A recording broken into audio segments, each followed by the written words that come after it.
Prepare-se, porque o que eu vou revelar hoje pode mudar completamente a sua percepção sobre notícias de celebridades. Estamos falando da separação de um dos casais mais badalados do Brasil, Virgínia Fonseca e Zé Felipe.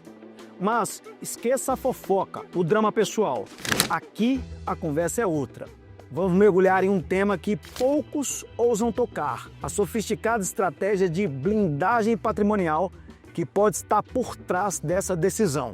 Será que essa separação é realmente o fim de um amor ou o início de uma jogada de mestre para proteger um império financeiro? Por que um casal com tanto a perder optaria por um divórcio em vez de simplesmente ajustar o regime de bens? E o que isso tem a ver com as investigações e os riscos que figuras públicas enfrentam hoje? Fica comigo até o final, porque eu vou desvendar os segredos jurídicos e financeiros por trás dessa história de forma clara, didática e sem rodeios.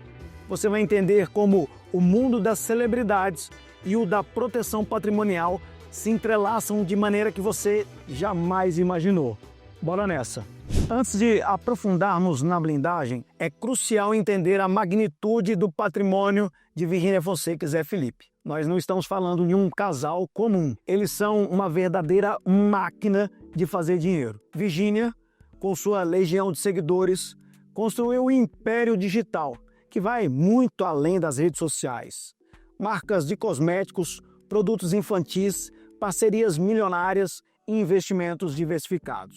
Zé Felipe, por sua vez, carrega o peso de um sobrenome icônico na música brasileira, com shows lotados, direitos autorais e empreendimentos próprios. Juntos, eles acumulam uma fortuna que exige não apenas gestão, mas uma proteção estratégica. Quando a notícia de uma separação como essa surge, a primeira pergunta que vem à mente da maioria é sobre o impacto nos bens e nos negócios. E é exatamente aí que a blindagem patrimonial entra em cena. É uma medida proativa para salvaguardar o que foi construído, especialmente em um cenário de alta exposição pública e riscos crescentes. No Brasil, o casamento não é apenas uma união afetiva, é também um contrato que define como os bens do casal serão administrados e partilhados. Existem basicamente 4 regimes principais, e a escolha de cada um deles tem implicações profundas. Comunhão parcial de bens. Este é o regime padrão, o mais comum. Nele, os bens adquiridos onerosamente, ou seja, com esforço e dinheiro, durante o casamento são considerados comuns ao casal e são partilhados em caso de divórcio. Bens que cada um já possuía antes do casamento, ou aqueles recebidos por doação ou herança, são considerados bens particulares e não entram na partilha. Comunhão universal de bens. Aqui, a regra é clara: tudo é de todos. Todos os bens, presentes e futuros, adquiridos antes ou durante o casamento por qualquer um dos cônjuges, são considerados patrimônio comum. Isso inclui heranças e doações. Em caso de divórcio, tudo é dividido igualmente. Esse regime é menos comum hoje em dia, justamente pela sua abrangência, separação total de bens. Como o nome sugere, nesse regime não há comunicação de patrimônio. Os bens adquiridos antes e durante o casamento permanecem de propriedade individual de cada cônjuge. Cada um administra seus próprios bens e responde por suas próprias dívidas. É o regime que oferece a maior autonomia patrimonial e, consequentemente, a maior proteção individual em caso de divórcio e dívidas de um dos cônjuges. Participação final nos aquestos. Este é o regime híbrido e menos utilizado. Durante o casamento, os bens permanecem separados, como na separação total.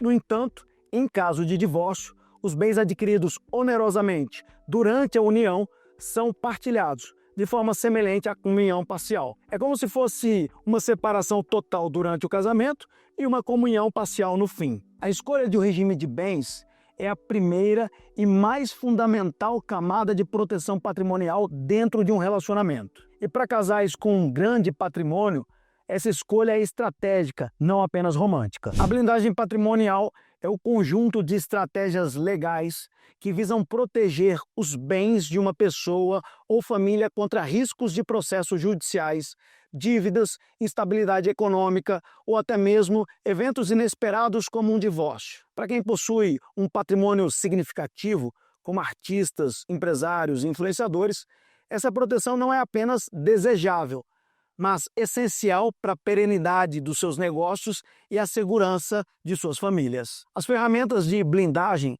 são diversas e podem ser aplicadas em diferentes momentos. Eu vou citar aqui alguns exemplos. Pacto antinupcial é um contrato feito antes do casamento, onde os noivos podem definir o regime que desejam adotar, caso não queira o regime padrão, que é a comunhão parcial de bens. É a forma mais eficaz de estabelecer regras patrimoniais desde o início, adaptando-as às necessidades específicas do casal. Por exemplo, se desejam a separação total de bens, precisam de um pacto antinupcial. Holding familiar, uma das estratégias mais robustas, consiste na criação de uma empresa, a holding, que detém e administra os bens da família. Em vez de os bens estarem diretamente no nome das pessoas físicas, eles são integralizados ao capital social da holding. Isso oferece diversas vantagens. Planejamento sucessório, porque facilita a transmissão dos bens aos herdeiros, evitando inventário. Gestão profissional do patrimônio e, claro, proteção contra credores e processos. Ao separar o patrimônio pessoal do patrimônio da empresa, cria-se uma barreira legal que dificulta o acesso de terceiros aos bens da família. Doações com cláusulas de incomunicabilidade, impenhorabilidade e inalienabilidade. Ao doar bens para filhos ou outros herdeiros, é possível incluir cláusulas que impedem que esses bens se comuniquem com o cônjuge do beneficiário, a incomunicabilidade, que sejam penhorados por dívida, a impenhorabilidade, ou que sejam vendidos, a inalienabilidade. É uma forma de proteger o patrimônio para as futuras gerações. Fundos de investimentos exclusivos e offshore. Para grandes fortunas, a alocação de recursos em fundos de investimentos exclusivos ou em estruturas offshore, que são empresas ou trusts em paraísos fiscais, desde que declarados legalmente, pode oferecer camadas adicionais de proteção e otimização tributária. É importante ressaltar que essas estruturas devem ser transparentes e estar em conformidade com a legislação brasileira, para não serem consideradas evasão fiscal. Essas estratégias, quando bem planejadas e executadas por profissionais qualificados, são totalmente legais e legítimas. O objetivo não é fraudar, mas sim organizar e proteger o patrimônio dentro dos limites da lei. Você pode até estar se perguntando, se a blindagem é tão importante, por que a Virgínia e o Zé Felipe não mudaram simplesmente o regime de bens deles, em vez de se divorciarem? A resposta reside na complexidade legal. No Brasil, a alteração do regime de bens após o casamento não é um processo simples. Ela exige autorização e o cumprimento de requisitos rigorosos. Eu vou citar alguns desses requisitos. Primeiro, autorização judicial. Não basta um acordo entre o casal. É necessário entrar com uma ação judicial e a decisão final cabe a um juiz de direito. Justificativa plausível. O casal precisa apresentar um motivo relevante e convincente para essa mudança. Não basta apenas ser um capricho. Geralmente, as justificativas envolvem a necessidade de proteger o patrimônio de riscos empresariais ou adaptação de novas realidades financeiras do casal. Proteção de terceiros. O juiz tem a responsabilidade de garantir que a mudança do regime de bens não prejudique terceiros, como credores. Se houver dívidas ou processos em andamento, a alteração pode ser negada e ter seus efeitos suspensos até a resolução dessas pendências. Isso evita que a mudança seja usada como uma forma de fraude a credores. O processo judicial pode ser demorado, arrastando-se por meses ou até anos, dependendo da complexidade do caso e da comarca. Além disso, envolve custos com advogados, taxas judiciais e impostos.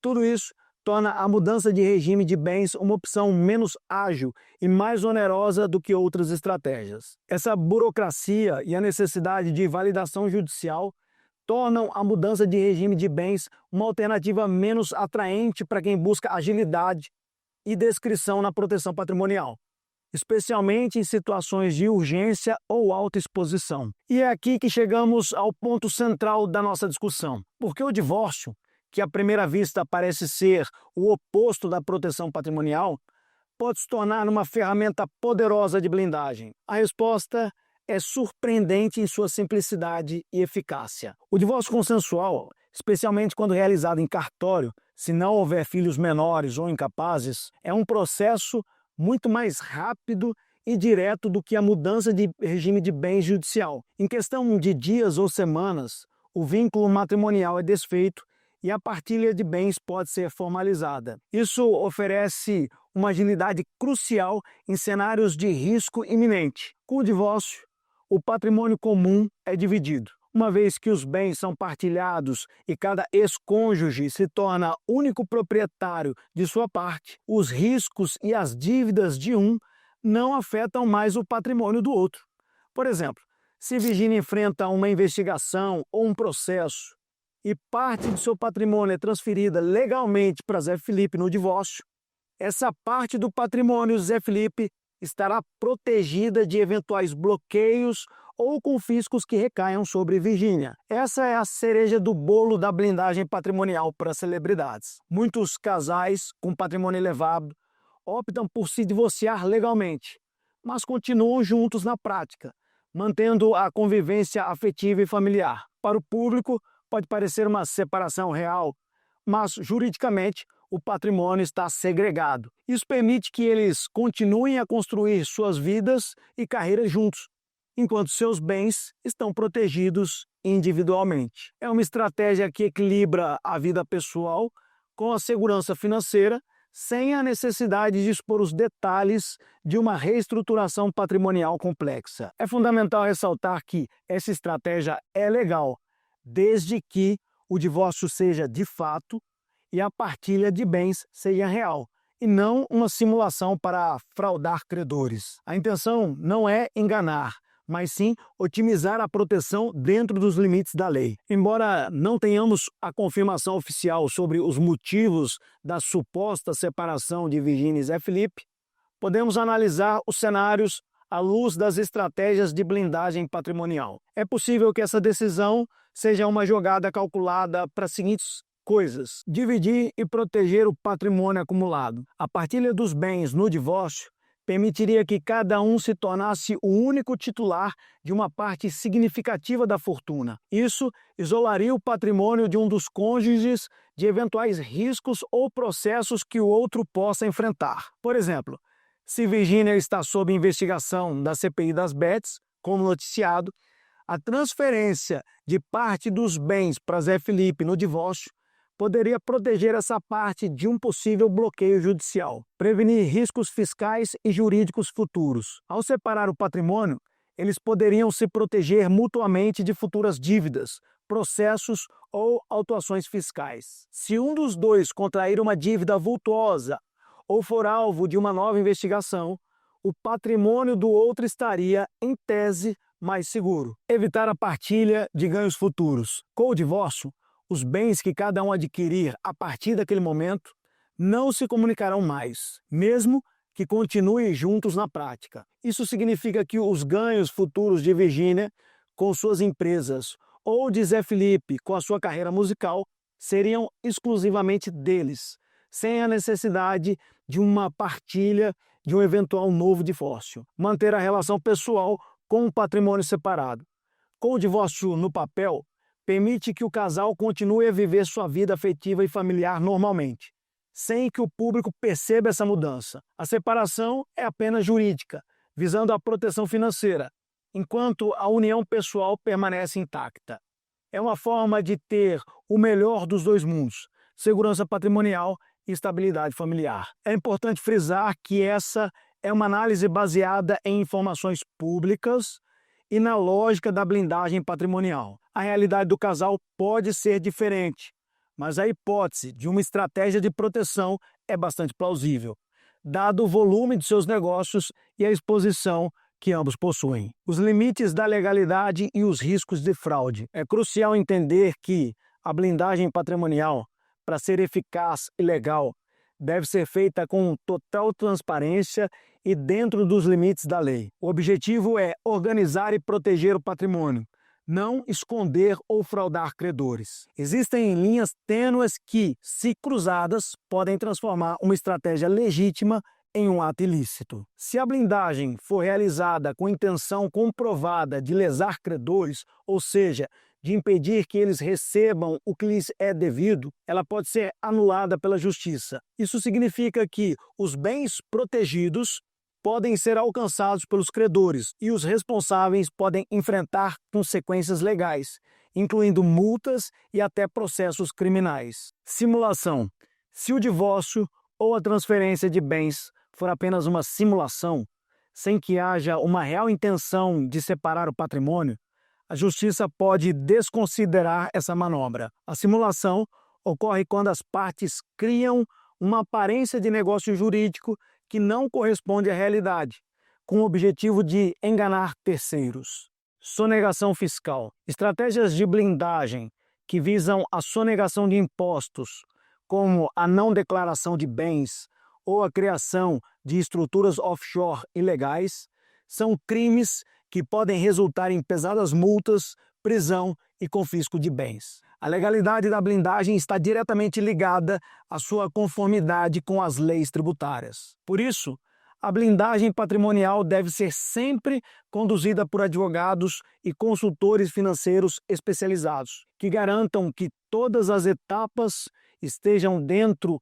da conformidade com a legislação vigente. A transparência e a legalidade são os pilares de uma proteção patrimonial eficaz e segura. A história de Virginia e Zé Felipe e a hipótese de uma blindagem patrimonial por trás de uma suposta separação nos mostra que, no universo das grandes fortunas, as decisões pessoais muitas vezes se entrelaçam com estratégias financeiras e jurídicas complexas. Não se trata apenas de amor ou desamor, mas de uma gestão inteligente e proativa de um patrimônio milionário. Entender essas dinâmicas é fundamental para qualquer pessoa que busca construir e proteger o seu legado, seja ele grande ou pequeno. A blindagem patrimonial não é um privilégio de celebridades, é uma ferramenta acessível e necessária para quem deseja segurança e tranquilidade financeira. É sobre